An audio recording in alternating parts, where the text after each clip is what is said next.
On the day of their dream wedding, excitement quickly turned to shock when the mother of the groom arrived in a stunning white dress. What was meant to be a joyous occasion became a whirlwind of drama and tension, forcing the bride to confront the unexpected challenges that threatened to overshadow her special day. As the wedding was delayed and emotions ran high, the couple struggled to navigate the fallout from this bold choice. Months passed, filled with unresolved conflicts and simmering tensions between the bride and her mother-in-law. What began as a single moment of chaos spiraled into a series of heart-wrenching issues that tested their relationships. As they tried to mend the rifts, the specter of past grievances loomed large. Little did they know that this wedding day would mark the beginning of a tumultuous journey, one that would ultimately change their lives forever. Let's dive into the story, but before that, welcome to Story Hub, where every tale is a journey. Dive into captivating stories from Reddit and beyond, from heartwarming to spine-chilling encounters. Subscribe and explore a world where every story finds its voice. Let's start the story. I just found out why my wedding started late, and I love my husband more because of it.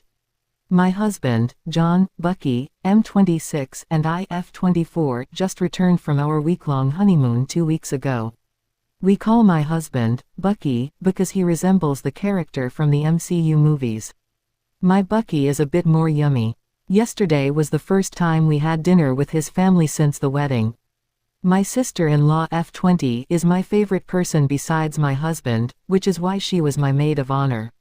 She took me aside and told me what happened behind the scenes at my wedding. A bit of background first. My mother-in-law F48 never liked me, and she didn't hide it from me, though she did hide it from her son.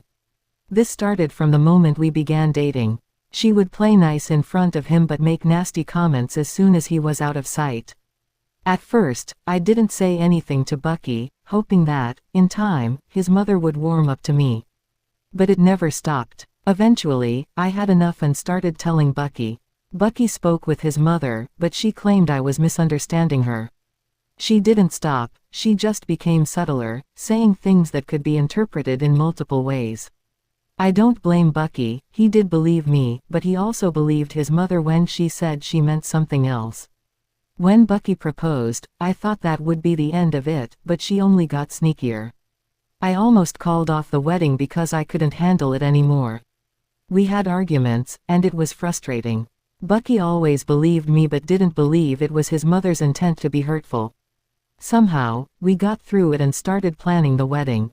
My sister-in-law helped with the wedding planning and preparations, and because my mother-in-law was minimally involved, everything was perfect. From my perspective, everything went as planned on the wedding day, though we started a bit later. Bucky told me it couldn't be avoided because something important came up last minute.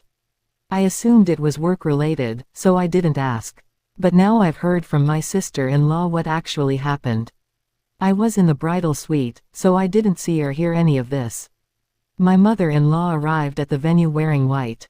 When Bucky found out, he asked my sister-in-law to bring her to his ready room, along with his other siblings and father. When my mother-in-law walked in and tried to hug him, Bucky stopped her. He asked what she was wearing, and when she dismissed it, he repeated the question differently: why was she wearing white at his wedding? Why was she trying to hurt his soon-to-be wife? Why was she trying to ruin his wedding day? I think phrasing it as his day rather than my day got to his mother. He reminded her that it was his wedding too. She still tried to dismiss it, saying he was overreacting and it was just a dress. That's when he lost it. He started yelling at his mother, saying that he now realized I wasn't misunderstanding her, she was deliberately being hurtful to me. He yelled that he had been defending her to me all this time, but now it was clear that I was the one who needed defending. He accused his mother of trying to sabotage his relationship.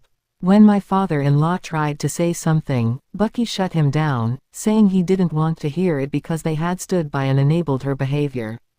Bucky then told his mother, "Because you're my mother, I'm willing to postpone the wedding by half an hour to give you a chance to change. I don't care if you go home, to a store, or wherever. Just leave now and only come back when you've changed. If you refuse, you will never see me, my wife, or our future children ever again. Do I make myself clear?" The wedding was perfect, and my mother-in-law wore a blue dress. I don't know how to thank this man enough. His birthday is in 3 months, and I'm going to have to plan something extra special. Update. And I love my husband more because of this. It has been 2 months since my last post. I didn't expect I would need to update, but here we are. First, I would like to thank you all for your reactions. I've made plans for his birthday. We're going to Las Vegas that weekend, and I've already made reservations at Gordon Ramsay's Hell's Kitchen. He knows I've made plans for us that weekend, but he doesn't know what they are.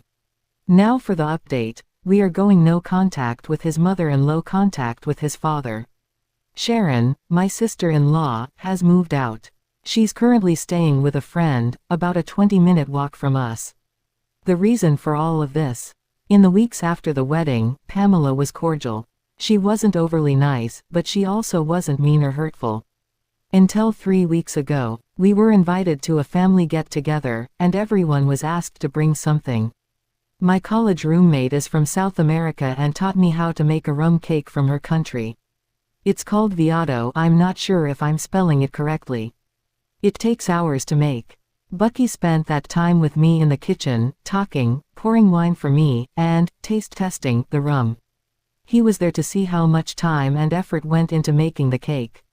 At the get-together, everything was going fine until Bucky mentioned that he was offered a job that would require us to move out of state. We haven't made a decision yet because we wanted to find out what that would mean for my work. Can I transfer? Can I work remotely? Do I need to look for another job? While the offer was on the table, we hadn't decided yet. When Pamela heard this, she lost it. She threw a tantrum, accusing me of taking away her only baby boy. She was yelling at me, and I was too stunned to react.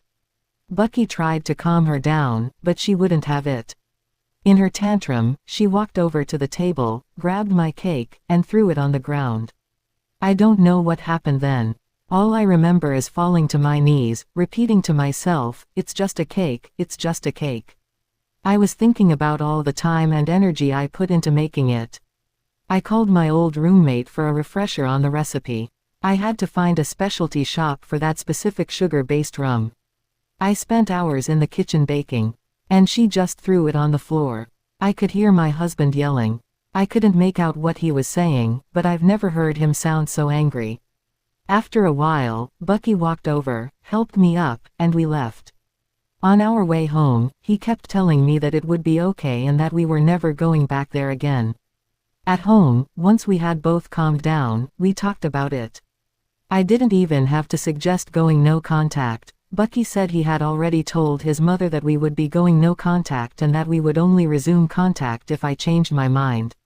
We took out our phones and blocked Pamela. Bucky called his father, asked to be put on speaker, and told them that Pamela is not welcome in our house and that we are going no contact, possibly permanently. This means we won't be attending any family gatherings if his mother is present. Pamela tried to say something, but Bucky hung up. We haven't made a decision yet, but now we have one more reason to accept the job offer and move. Final update. This is not how we wanted it to end. The Pamela saga has come to an end. It's not the ending any of us wanted, but that's how life went. No, Bucky and I are not divorcing. We still love each other, our marriage is still strong, and we have no reason to leave one another. Before I tell you how it ended, let's go back over what happened in the last few months. Going no contact is sometimes easier said than done, especially if the other person doesn't agree with it.